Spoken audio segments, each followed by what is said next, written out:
So what I thought I'd do is show you what my Ruger 10 looks like taken all apart. There's a couple of videos on YouTube already. I've been doing this for the last year and a half, and it started off as a simple project, and anybody that's been working on one of these things, it escalates. And literally the only thing that's left that's Ruger on this particular gun is the receiver, as most people do when they do a rebuild. And I got to tell you, I bought this gun in 1982. I probably shot 40 to 50,000 rounds of ammunition through it. Never skipped a beat. There are very few times that I ever stovepiped. And I really kind of hated to tear it apart, but the barrel caught my eye one day and it just progressed from there. So just quickly, and there's YouTube videos already on my site that show you how good this gun actually does shoot. I was blown away by how good this gun shoots. Last winter, so about 4 or 5 months ago, I ended up getting this Boyd stock, and that just sent things into a spiral again. So last year when I was shooting it, I actually shot a .123 inch group at 50 yards, so that's a 1/8 inch group at 50 yards with it, with the original stock on it. I also was cutting playing cards like this, if you look at my web or my YouTube site, at 20 yards. I shot 5 of them in a row, and I got to tell you, it shot good. And that was before some of the other parts were actually added to the mix. So anyways, I got it all apart. The biggest reason I took it all apart was I finally found a Picatinny rail that matched the blue on a couple of the other parts of the gun. And there's a couple of really cool things about this Picatinny rail. First of all, I should mention that it's from Rimfire Technologies. And I guess 3 things. First of all, you can see how it's extended, so you can adjust your rings. You know, I've got a big scope here, so you know, obviously that's going to really be a nice feature. Secondly, it looks good cosmetically. Thirdly, what I just finished doing was drilling and tapping the old number 6 screws to number 8 32 screws. So they've actually got nice big screws in here now, and that's going to help. This thing is going to be solid. Remember, this is an aluminum receiver, so we want it to bite. It's going to bite. By the way, I did tighten those up to 18 inch-pounds, just if you wanted to know. So anyways, we'll talk about that in a second. So I guess what we'll do is we're going to start with the stock, and then we're going to work our way down to the little parts. And there's going to be video on after this. This is segmented right down to the point where we're actually going to do some more shooting at 25 and 50 yards, and hopefully 100 yards.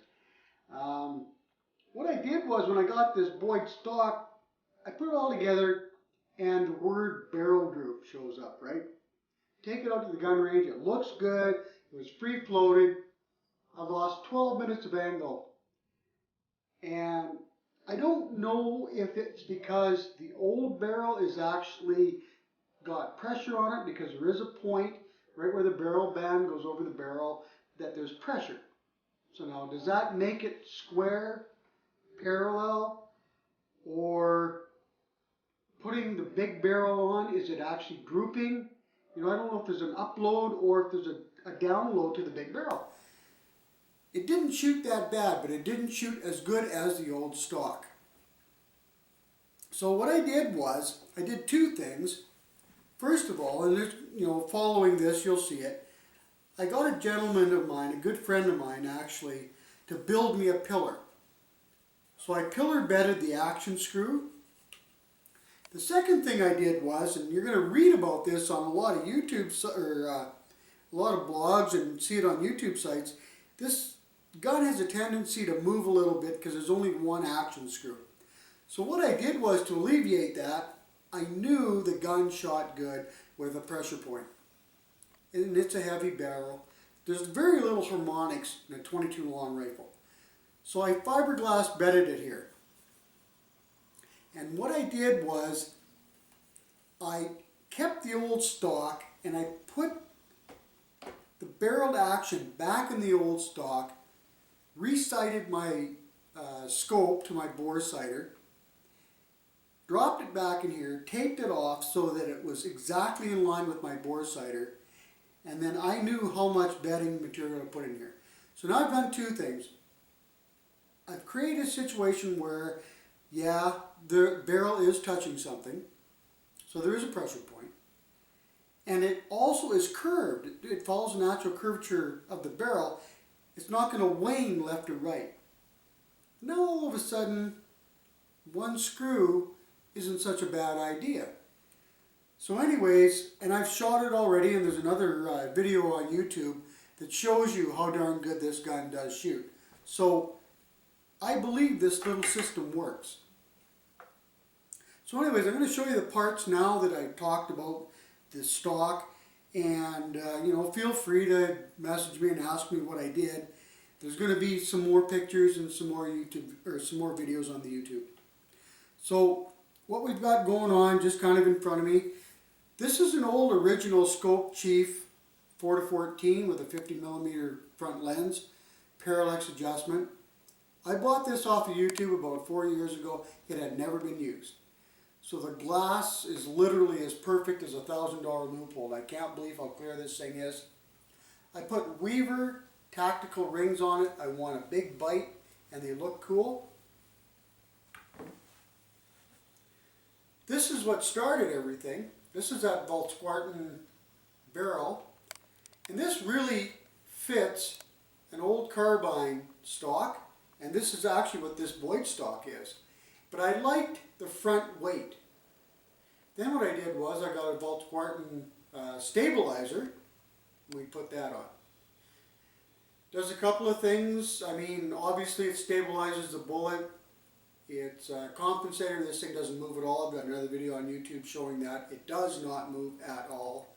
And it kind of adds a cool effect to it. The trigger assembly is Volkswagen. And you can't say enough about these things. You feel the trigger, you know exactly when the thing's going to go off, so it's just too cool. I put this extended magazine release on. That's from On Tactical. Looks really good on there. Works perfect. And speaking of On Tactical, I also got a matching charging handle assembly. I used the middle spring. They send you 3 springs. It works good on everything from yellow jackets to target ammunition. Put a neoprene bolt buffer in it, and if you don't think this thing doesn't reduce the noise in half, then you haven't used one. Cool, cool, cool. No metal on metal. I bought a Delask target bolt. It works perfectly. I haven't seen a reason not to buy anything else. It won't let me shoot CCI ammunition. No big deal. There's lots of other shells out there. And it's a heck of a product. Good quality. While I'm speaking of Delask, when I had that barrel droop problem, what I thought I would do, and I know it's a band-aid situation, I did buy their V-block, and it's adjustable. Now what I do is I'm still using the V-block with the adjustable set screw. It's beefier than Ruger's original V-block, but you get to add just a little bit of pressure just to make sure everything's nice and tight. So I'm going to use that when I assemble this Ruger. That's all the parts it takes to create a situation where every bullet goes through the same hole.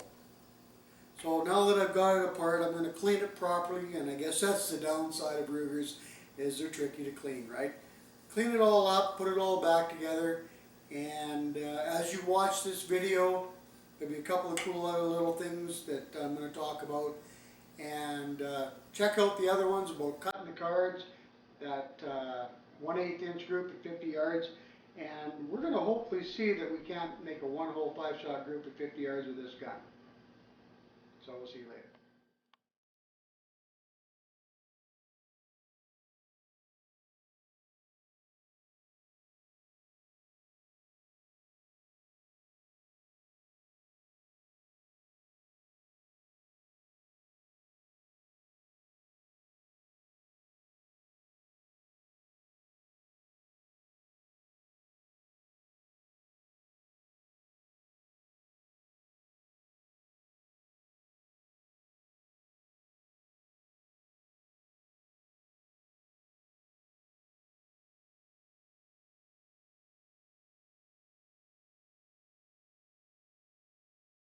Hey, Arnie just brought over that bushing, the Ruger10 22.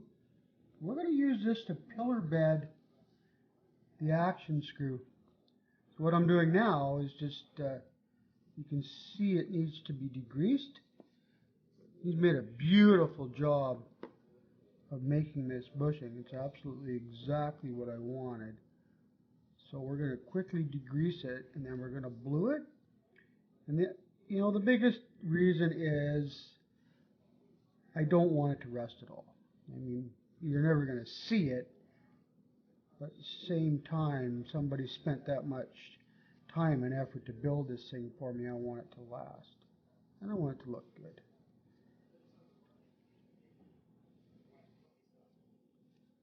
Okay, so I'll just quickly rinse it here, and then we're going to blue it. Okay, so we got that little bushing degreased, and we washed it off, and we dried it off. And now what we're going to do is we're going to hit it with some Birchwood KC Permaglue. And we'll just see if it's got enough carbon in it. Oh yeah. Oh, that's going to turn out good.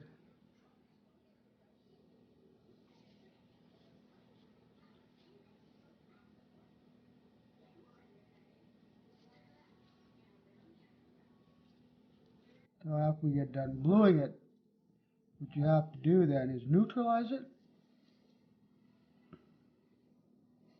And we'll put some water on it.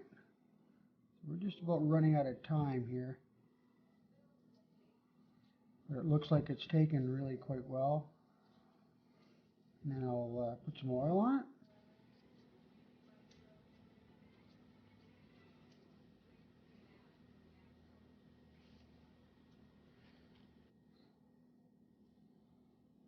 Okay, I'll show you what the final results are. Okay, so definitely the blue's taken, and it's taken very well. This looks great. We're just going to give it a little shot of G96 gun treatment here. And the biggest reason is you don't want it to flash rust on you. So just let that soak in for a second.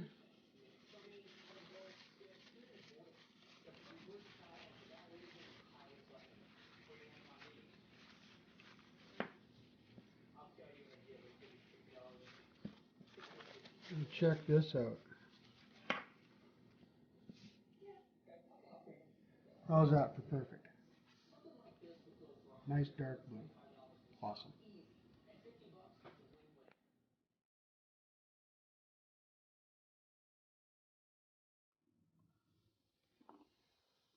Okay, so Elio's doing me a favor here, and we're going to put that bushing in where the stock screw goes. So we've got this, getting it all set up on his drill press here. Milling machine. Milling machine. Mill drill. With a brain, if you see all the electronics over here.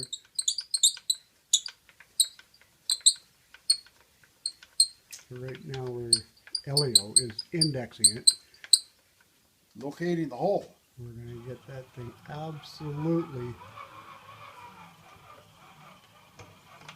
dead center.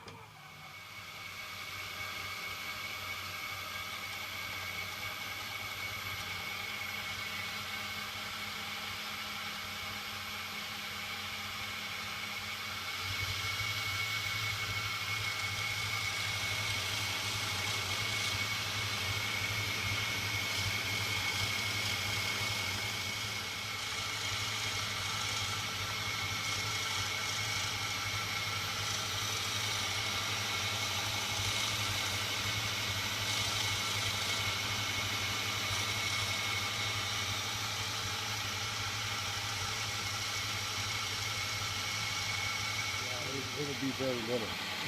Perfect. 120. What 120.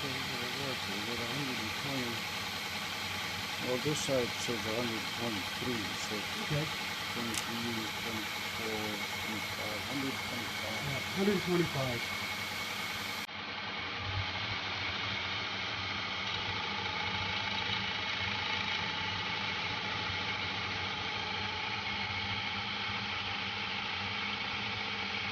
That was good, though, didn't I?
Okay, Arnie, well, here's that epoxy bedding I did last night. Turned out absolutely awesome.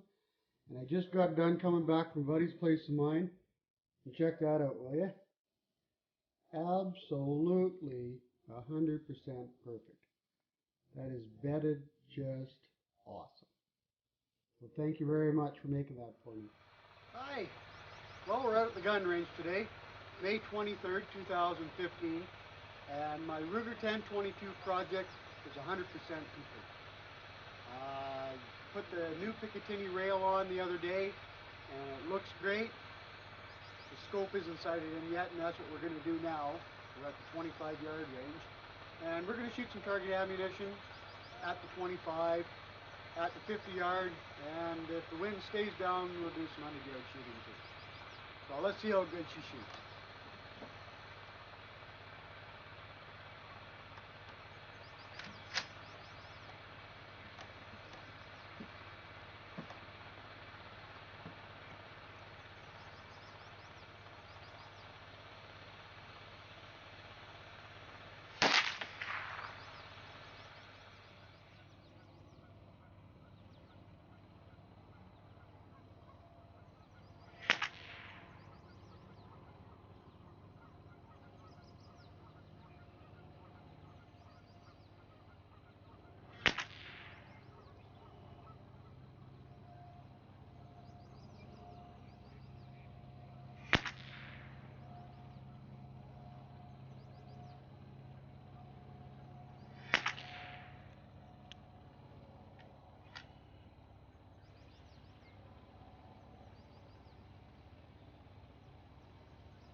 Okay, so we've done enough shooting at 25 yards to know that it shoots pretty good.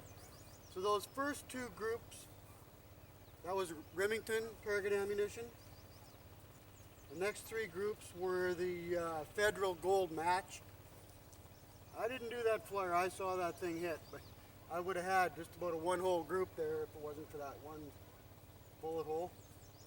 And these next three groups here, that's the Lapua Center X. So we're going to shoot some of these now at 50 yards and just see if they shoot good at 50 yards.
Okay, so this is at 50 yards we're shooting now, and it's still really nice and calm out and bright. Feels like it's about 20 degrees out.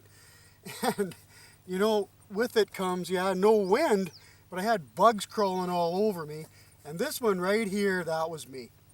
You know, I had a bug crawling on my forehead. I wished I would have stopped, wiped them off, and shot again. That's 4 shots, obviously, from the video. And, yeah, I pulled that one. Holy smokes, we would have had. That little square is a ½ inch, just so you know. Well, just a hair over half inch. Federal Gold. I don't know, it opened up a bit. Shoots pretty good at 25 yards, but it opened up a bit. I don't know, I mean, that's good, eh? That's a ½ inch group, but still, nothing like the Remington group. Here's that Lapua Center X target ammunition. And like I alluded to in the last video I put on YouTube, if some guys got Lapua ammunition and you don't, I think you're in trouble. So that's 5-shot group right there, so I don't know. I'll measure it when I get home, but it looks like about a 3/8 inch group at 50 yards. So that's just wicked shooting. We're going to do some shooting at 100 yards now and see what happens. Okay, so we're walking up to the 100-yard target. And I never did get a chance to put the camera out. And here's a 5-shot group with the Lapua out of the 1022. I pulled that one. So that's 4 shots at 100 yards with the Lapua ammunition.